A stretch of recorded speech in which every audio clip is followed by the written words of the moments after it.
So welcome to the Hopeful Hustler channel, where I basically show what it's like to be an entrepreneur that started with nothing, basically nothing.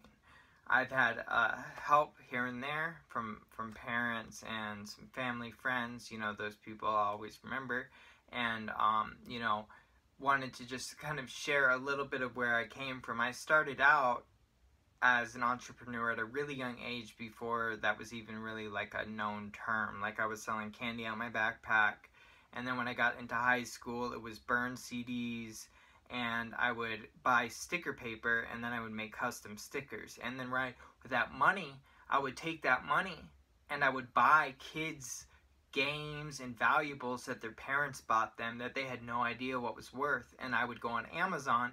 This was in earlier days of Amazon, like ground zero of Amazon, and I would have my dad sell them or ship them for me, basically, from his job. And so that's what I was doing at that age. And then when I moved into high school and stuff, I ended up getting into lots of trouble. My mind is always running a mile a minute. Like, I have, if you're into Myers-Briggs, I am an INTJ. That's what I am through and through. I have hyper brain. I've taken IQ tests and have scored extraordinarily high multiple times, official tests. I'm not going to say what the number is, because that doesn't matter. And the thing is that, so basically, what I'm getting at is a little bit of my background is, I got into a lot of trouble when I started getting into high school. I was getting into trouble early on in middle school or in elementary. I was having behavioral problems very, very early on in my life. And now, what I've learned now, the main reason behind that was because I just didn't have control over my brain.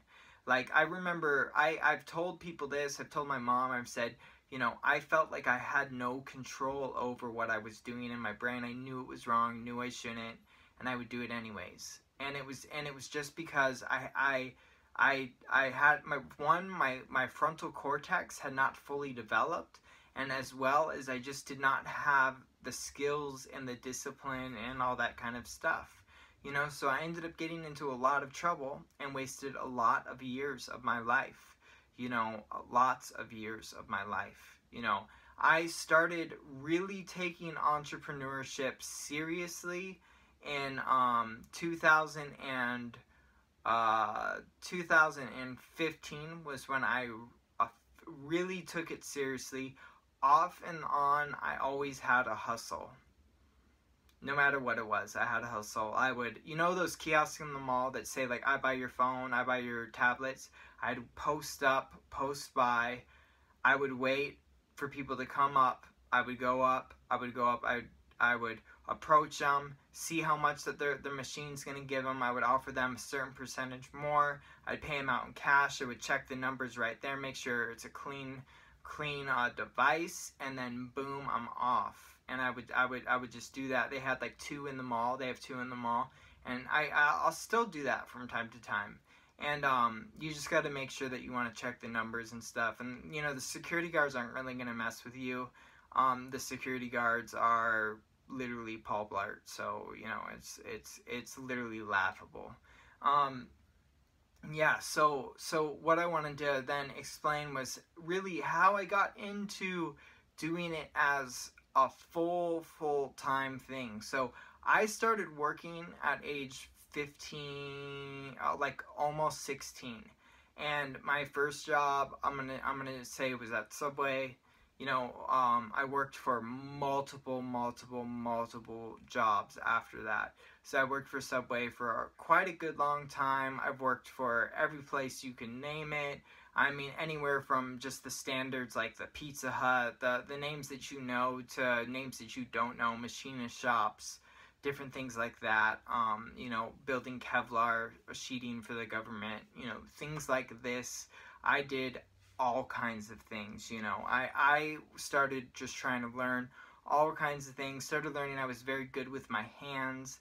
I had a business making plugs, out of wood. I don't have my plugs in right now.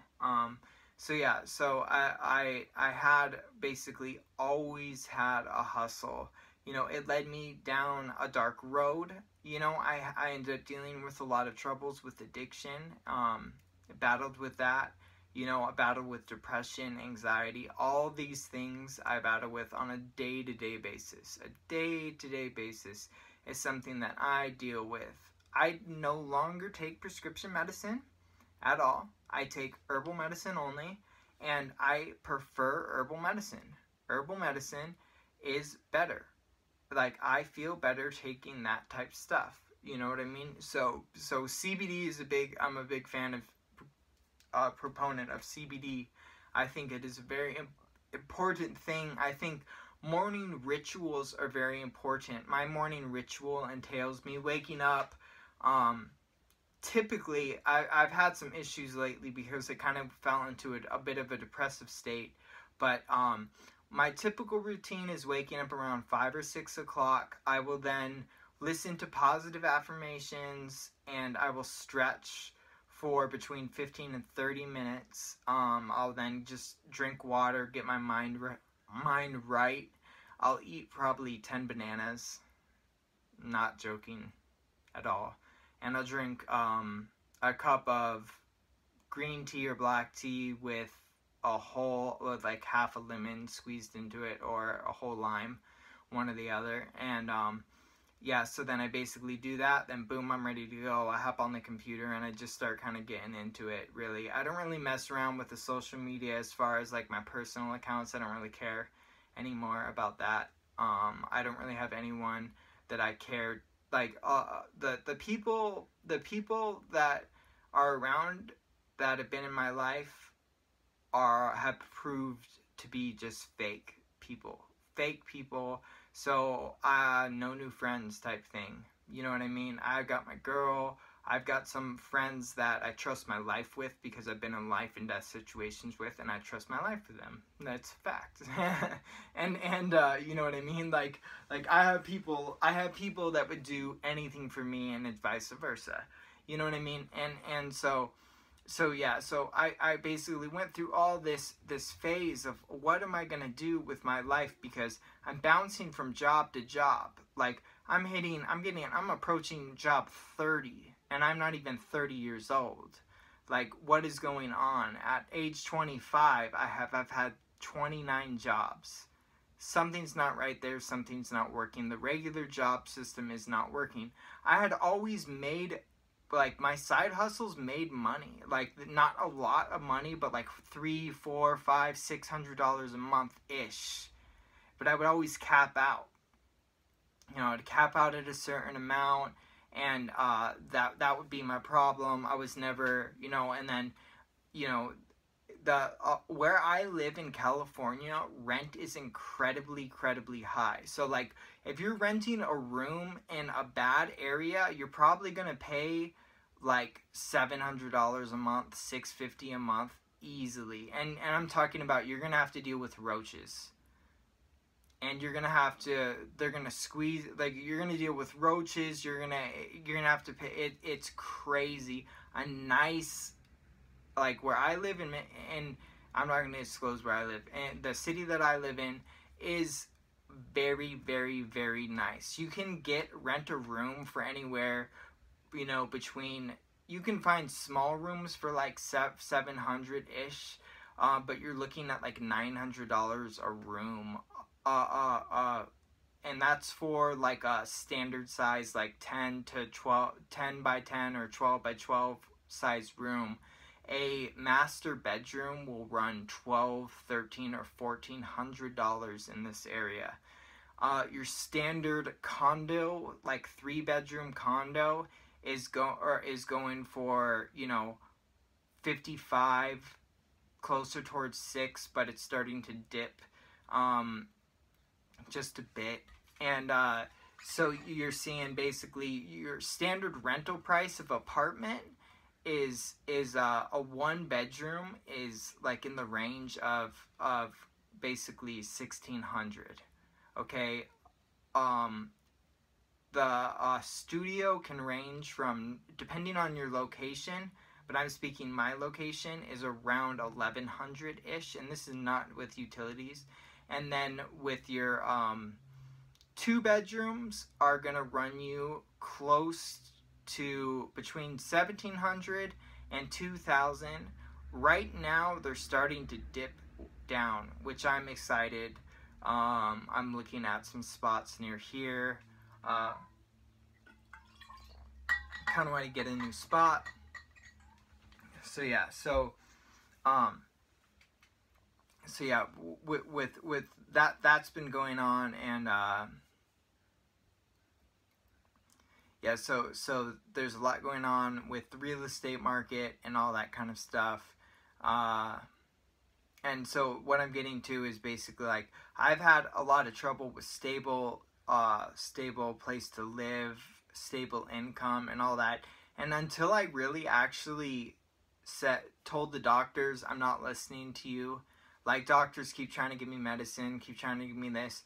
I gave up on doctors. I went vegan, started, weightlifting, completely changed my life. Started, workout near every day. I've been slacking a little bit, because of a little bit of a depressive state, but I'm back out of my slump. I'm feeling good again. It happens to us all. We all go through these ups and downs. When you look on social media, people are fake as heck, and they're gonna post only good things. People don't want to post the troubles and the trials and the tribulations, right? I'm gonna post these things and let you know what's going on.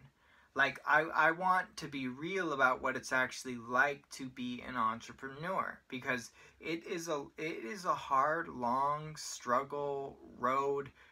It is not an easy path, and it's not a straight path, because it's not like being an entrepreneur is not a business owner. A business owner is completely different. A business owner is a guy who owns a liquor store, who makes 1%. If you're not familiar, the average liquor store owner makes 1%. The average gas station owner makes 1% of profit. They do gross between $1 to $3 million a year, but they're making 1% profit. That's why they're always grumpy. Go to any liquor store, any Shell station, the owner is always in there working, and he's grumpy. And he's stuck there working because he can't afford to hire enough help to run the entire thing himself. So he bought himself a job. That's not what we want to do. So yeah, so basically went through a whole bunch of stuff, ended up going through some real crazy times in my life, met the love of my life,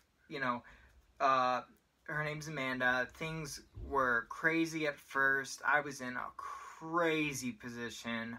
Later on, eventually, I'll share that story. Very, very intense.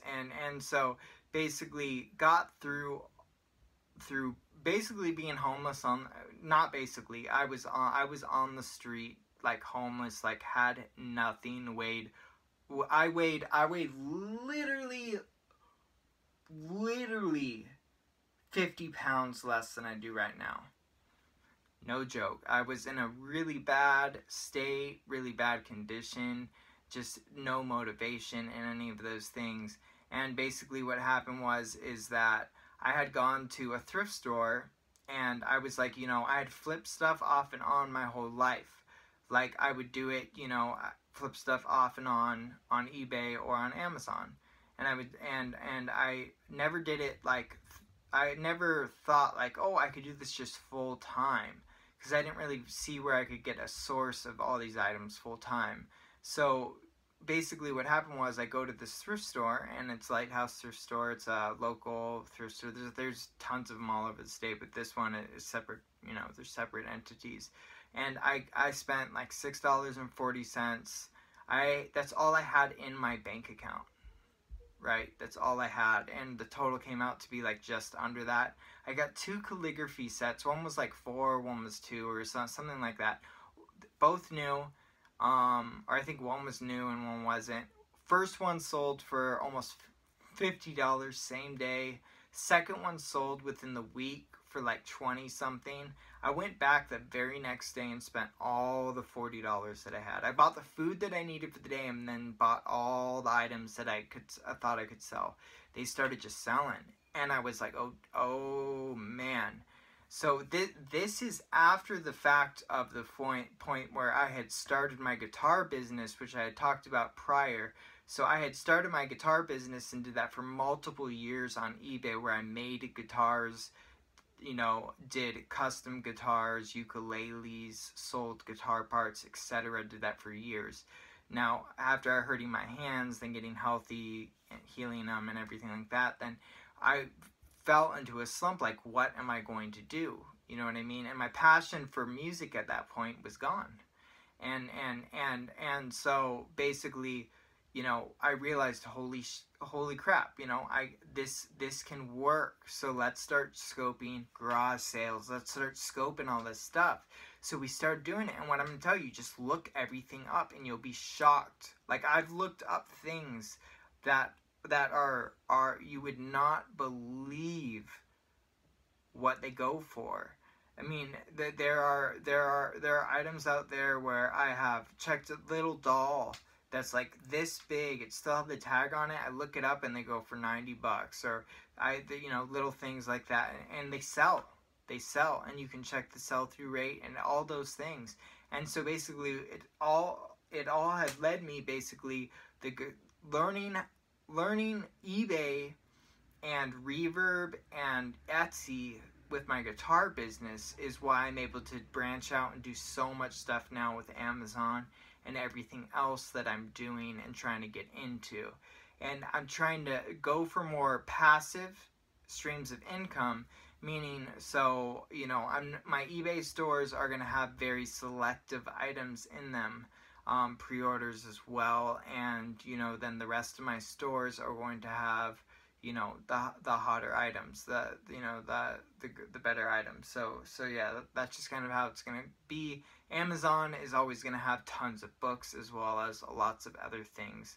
So, you know, I'm gonna be going out probably this week or next week, doing some book runs. I'm gonna take you guys along. I'm gonna show you my whole thing. I take an Uber usually, whole thing like that. I'll document it all.